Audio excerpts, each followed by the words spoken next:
What's going on, everybody? It's Alex Harshman with Wholesale Freedom. Today we're going to be talking about what is wholesaling. So this is for anybody who doesn't know what wholesaling is, or maybe they want a better understanding of how it works and kind of what we do as wholesalers, and maybe the practical uses of wholesaling. So without further ado, please subscribe down below. Check out, so you can get access to all the videos that I have. Click the notification button. That way you get notified of all my latest videos as soon as I release them, as well as give the video a thumbs up if you like the content, or you like any of the videos, you find value out of the videos. So let's get right into it. So what is wholesaling? Wholesaling in a basic form, basic sentence, basic understanding is the process of putting a property under contract to buy with the intent to buy the property, and then assigning your interest of that property. So the contract, it gives you equitable interest in the property, which allows you to market that contract on the property. So now that we have a contract, it's signed by both parties, the buyer and the seller, we can now start looking for an end buyer, cash buyer, whatever it may be. So wholesaling, you put the property under contract, you have that equitable interest, you're now allowed to legally assign your interest of that property to an end buyer for a marked up price. So let's say, for example, we bought the property, or we're putting it under contract for $100,000. Our intention is to close within 30 to 60 days. In that time frame, we're able to find an end buyer who's willing to pay $110,000 for the property. We then assign our interest through an assignment contract to that end buyer for the $10,000 surplus. They sign off, they agree to it. The title company runs the title on the property, which just means making sure there's no liens or any owed taxes on the property, anything like that that might come up, any kind of liens whatsoever, and make sure the title is clear.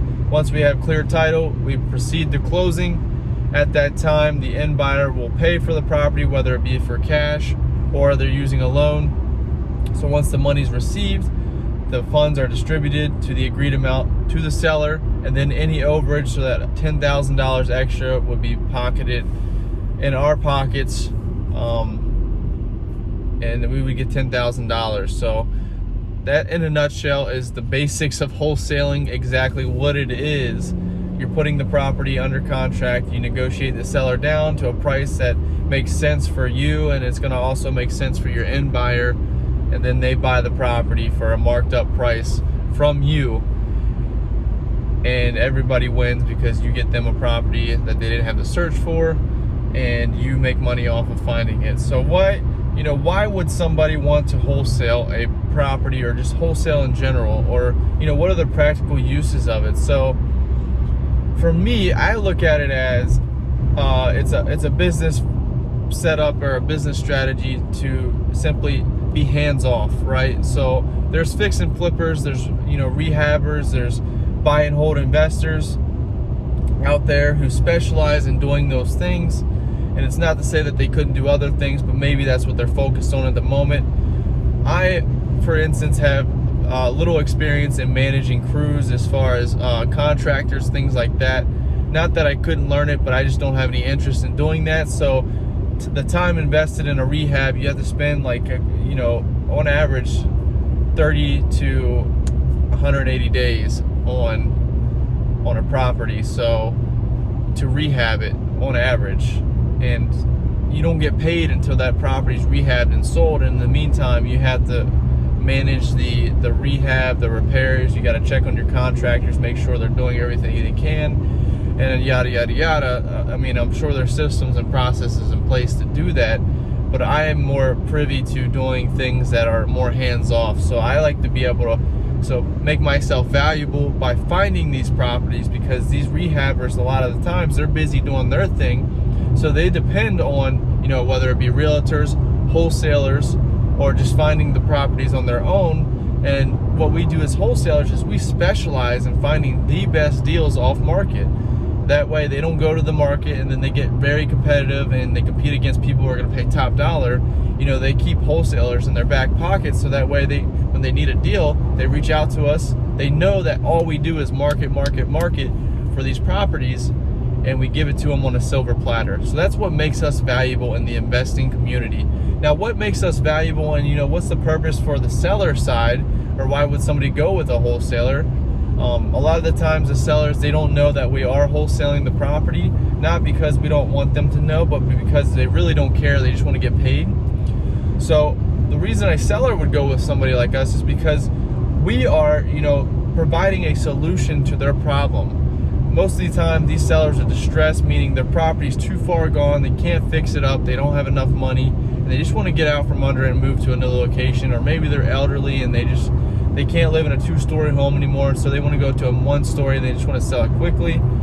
Maybe they're going in the foreclosure. Maybe it's going up for tax sale, and their credit's going to be messed up because they didn't pay their bills, and they don't know what to do and how to get out from under it. So we provide these solutions to the sellers by buying their property for cash at a deeply discounted price.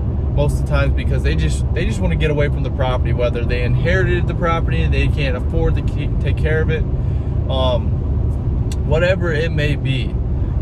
We are providing solutions for every single party, whether it's the investor on the buying side or the seller on the selling side. We are valuable to the entire arena in the area. So the reason why a lot of people don't like the name of the wholesalers, if you ever heard somebody talk bad about a wholesaler, it's maybe because the wholesaler didn't know what they were doing. Maybe they overpromised the seller a certain amount of money, and maybe they, didn't fulfill on their promises.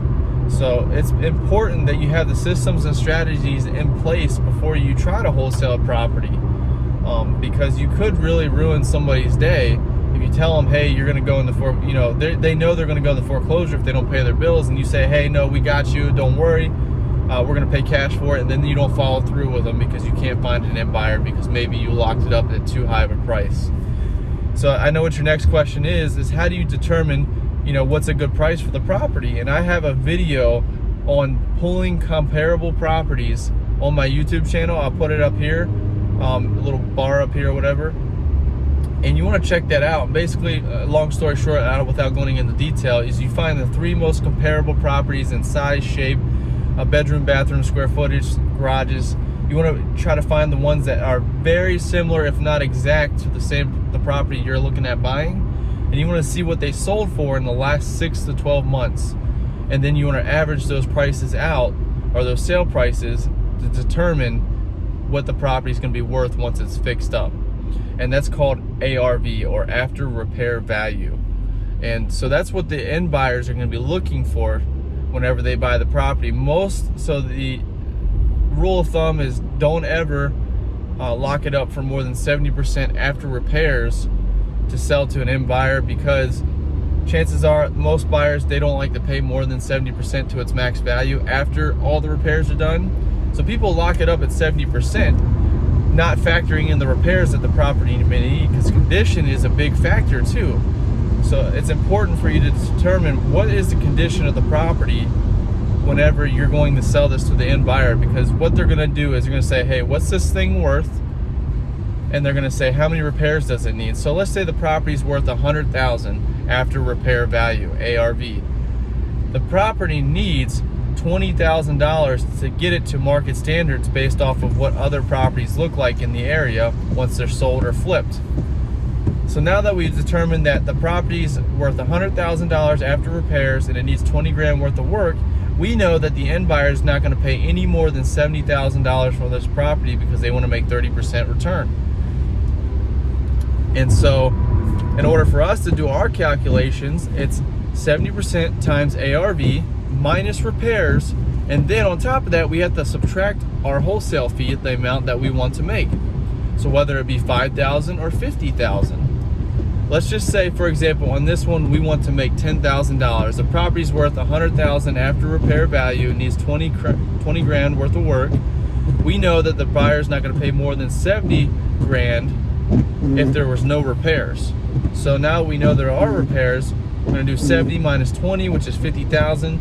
So then we got to subtract our fee, which means we want to make 10 grand. So we need to get this property at $40,000 or lower to make 10 grand. So 40,000 would be our max allowable offer, or MAO is what that stands for.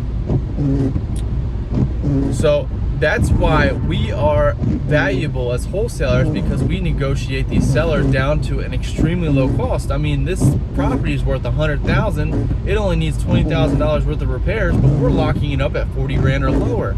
That's unheard of if you've never heard of wholesaling, or you're not in the real estate in general, because all you know is the stuff that's on the market, and you can never find those kind of deals on the market, right? And that's where we come in. We specialize in that. So that's what wholesaling is. We find the deeply discounted properties to sell to our end buyers. We make a little money, they make a little money, sometimes a lot of money, sometimes we make a lot of money. It just depends on how much value you provide to the marketplace. And that is what wholesaling is. And so that is a basic understanding, third grade explanation of what wholesaling is. You'll find videos on YouTube that are very overcomplicated. They go over complex words and legal terms, but in a nutshell, and I'm not an attorney or anything like that, so everything I say, take it with a grain of salt. And but I have, I've done over 40 transactions, wholesaling transactions, actually over 50 wholesaling transactions in my lifetime. And that's essentially what you're doing, is you're finding a property, putting it under contract, selling that contract to an end buyer for a marked up price. That's where people mess up. We're not selling properties, we're selling contracts as wholesalers, because if we were selling properties, we would have to get a real estate license. So whenever you're marketing out these properties, you say deeply discounted property, off market, and then in the description you want to put like, hey, we're wholesaling a contract, or we're wholesaling our interest, or we're assigning our interest. And that way, you don't get any legal trouble, because we can't legally, unless we have a real estate license, sell properties. But because we have equitable interest in the property, we can assign our interest to another buyer. And another reason why we might do this is because, let's say we are buying properties for ourselves, we are rehabbers, or we are looking to rehab or buy and hold. We just came across a really great deal, and at the same very time we came across another deal, but we can't keep this other deal because the other one we bought was a much better deal. So now we have to do something with this property we already got a great price on. We can make a little bit of money on this property without actually having to buy it. So we bought this one over here, and we're gonna wholesale this other one to an end buyer who's gonna make some money as well. That way we don't let any lead go dead or stale, and we can make money off of every opportunity. So that's another aspect of wholesaling you can look at. But if you have any other questions, maybe you want a better understanding, or some questions I didn't answer down below, comment down below. But I wanted to give you that general understanding of what wholesaling is, and a third grade explanation of it, because I believe strongly that if you can't explain it to a third grader, you truly don't understand it yourself. And so I hope that was straight to the point and provided value on what exactly it is that wholesalers do, and what kind of value we provide to the real estate community. And on top of everything else, we are rebuilding communities, because we're finding buyers that are going to buy these properties, distressed properties in these neighborhoods, and we bring up the prices. We're raising the values of the neighborhoods in the area because of it. You know what I mean? So we're doing more than one thing. We're not just making money just to make money. We're rebuilding communities. We're building our network. We're helping investors. We're helping sellers. We're doing a plethora of things. And on top of that, we're expert negotiators, expert at solving problems. And I think wholesaling in general is the best thing to do if you're trying to get into real estate, because it teaches you how to find the best deals. It teaches you how to talk to sellers. It teaches you how to talk to buyers. It teaches you every aspect of real estate, how to find the best deals, how to do all these things. And on top of that, you can even go as far as doing it virtually, like I do, where all you do is sit behind the computer. You can do everything I just mentioned without ever having to go to the property, and you can still provide value to the world. Amazing, amazing, amazing. And that's why I love wholesaling. It's not for everybody, but I can guarantee you it's probably one of the better avenues of real estate that you can get into, besides actually producing passive income by buying and holding properties. But remember, in any aspect or anything you start doing investing wise, you have a system and process in place. It's starting to rain here as I drive to the beach. Again, this is going to be an unedited video. It's going to be raw because I don't have my editing software with me, but I wanted to get this out there because this was one of the questions that was asked. Any questions down below, write them down in the comments section, and I'll try to make a video on them if I haven't already. Be sure to take care, do your hair, and I'll see you in the next one. Thanks so much.